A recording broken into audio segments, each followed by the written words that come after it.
kick things off on Saturday with the Las Vegas Raiders and the Cincinnati Bengals. As we sit right now, this is 5.5, mostly 5.5 in favor of Cincinnati. The total anywhere from 48 to 49 out there.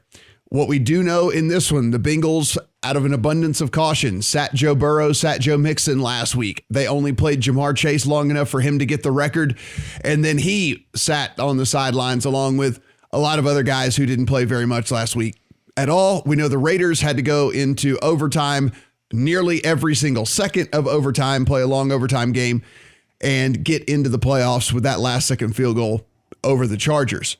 Brett, I'll kick things off with you here since we'll welcome you back to the pod. Bengals are at home. It's going to be cold. We know that for sure. About freezing temperatures. It doesn't look like wind is going to be that much of a factor here, but it is going to be really, really cold.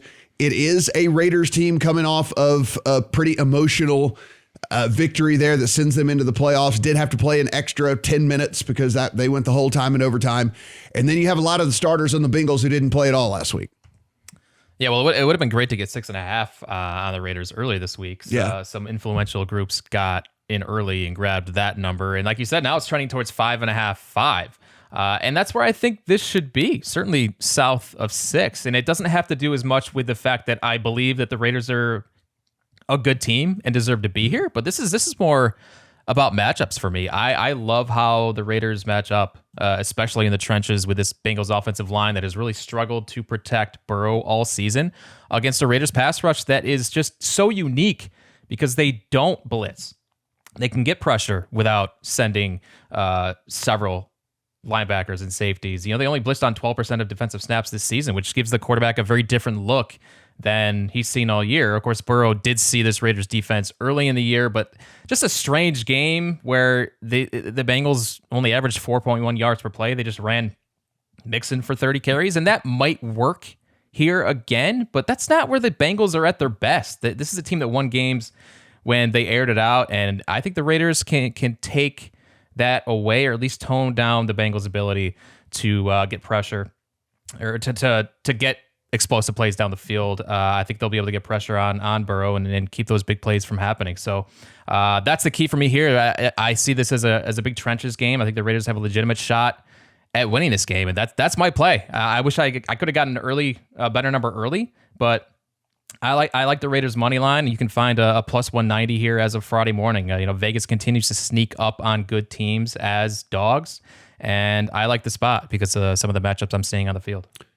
Yeah, to kind of jump on what you were saying there. So the Raiders did blitz at the lowest rate in the next-gen stats era, but they still produced the league's highest overall pressure rate, despite not blitzing at all, really. I mean, blitzing, again, at the lowest rate since next-gen stats began to be a thing. That being said, Joe Burrow was the NFL's third highest passer under pressure this year in the NFL. So it didn't matter if he was blitzed. It didn't matter if they were just getting pressure with the front four.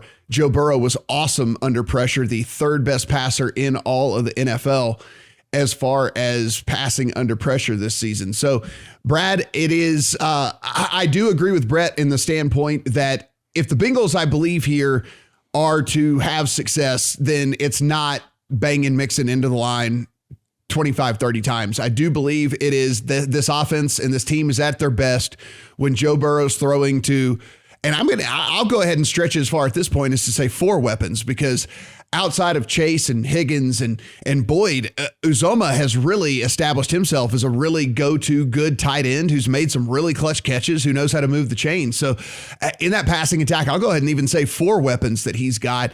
I believe that that's when this Bengals team is at the best. Possibly, but I mean, I don't think we can rule out what happened in that first game. So, I mean, Burrow, season low, 5.1 yards per attempt, 3.2 air yards per completion. The 3 wide receivers you're talking about there, they combined for 96 yards. So, in a lot of measures, yeah, that was Burrow's worst day of the season. And you watch that back, he looked like he was scared of the pressure. Not scared, but he was very aware of the pressure. And it's arguably going to be worse this week, with the backup right tackle, Isaiah Prince, I think his name is, going up against Max Crosby.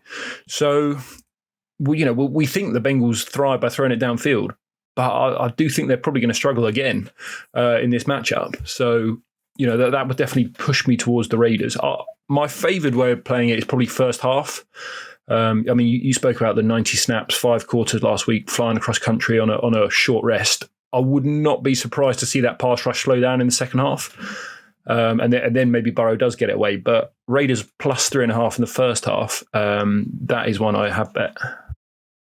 Yeah, so we look here, and so if you kind of look at the Bengals offense versus this Raiders defense, medium to deep passes this year, this Raiders defense allowed a 94.7 passer rating on kind of intermediate and deep routes. That's 20th in the NFL. We know that is how this Bengals team has functioned over the last month of the season, right? I mean, that is really where they've buttered their bread, is throwing the ball down the field and letting Burrow finally just unleash, all of what he does and what these receivers are capable of doing. I tend to go the other side from you guys. Like, I understand that the defensive line has a massive advantage here on the offensive line from Cincinnati, but I think that they can kind of scheme around that with the abundance of weapons that they have and the ridiculous amount of different ways that they can attack you with this one. I agree with you, Brett, that if this was 6.5, 7, Raiders have to be the play. This was trending even down further yesterday. A 4.5 popped yesterday in favor of the Bengals. I mean, this thing fell a full 2 points, and I think that we've just kind of started to overcorrect here. I think things have gone a little bit over, a little bit crazy here. Actually, if this thing does reach a 4 and maybe even a 4.5 here in Vegas, which very well might for me, because the local Vegas money might come in on them, then definitely I'm going to be on Cincinnati in this one. Brett, what do you think about what do you think about the total in this one? As we sit right now, it's sitting anywhere between 48 and 49. So again, if you are playing the total, shop around. There's a 48, there's a 49, there's 48.5. So a full point can certainly make a difference. Do you see a high scoring affair? Do you see a shootout in this thing? Or do you think that maybe there's a chance that both of these offenses struggle? How do you see this from a scoring standpoint? Yeah, I do see this being a lower scoring game. So I do lean under. I think it's a pretty fair total, because both these offenses are capable of putting a lot of points on the board, Cincinnati especially. And you do have to worry about their ability to hit those explosive plays where they were best in the league this year. So that's a concern if you are betting the under. I don't have a play, but I do think, I do like the Raiders in this spot, and I think that correlates well with the under and their ability to get after Burrow and keep him from making those big plays to Chase and company. Brad, anything on the total in this one for you? Any thoughts on high scoring, low scoring? Seems about appropriate where you sit. Yeah, I did take a little bit of under 24 in the first half. Just spoke about the pass rush for the Raiders. The other side of the ball, again, in that first matchup, Derek Carr was under pressure 40% of his snaps. The second half of the season, this Raiders team, they've been pretty average, averaging 19.4 points per game in the second half of the season. You look back at the last 4 games, obviously they won 4 straight to get in. They did that by a total of 12 total points. 3 of the 4 were field goals as time expired. And, we said last week how banged up those teams they beat were.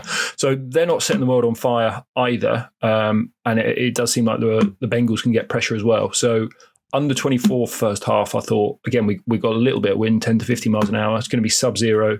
We got 2 coaches making their debuts in the playoffs. It could be nervy, I think.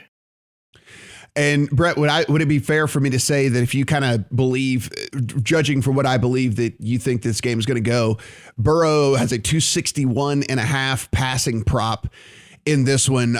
Would you be more inclined to play the under there, or do you think that even if there's some garbage time or something like that to where you'd be a little bit nervous to play the under on 261.5? I don't see a whole lot of garbage time for Cincinnati in the spot. I think if the Raiders are going to win this game, it's going to be a tight game. So I do lean under for sure on Burrow because of what we saw. What Brad talked about in the first meeting. Mm-hmm. Burrow looked uncomfortable and wasn't. It was probably his worst performance of the entire year. It's just a unique defense to face. So I do lean under on Burrow's passing yardage there.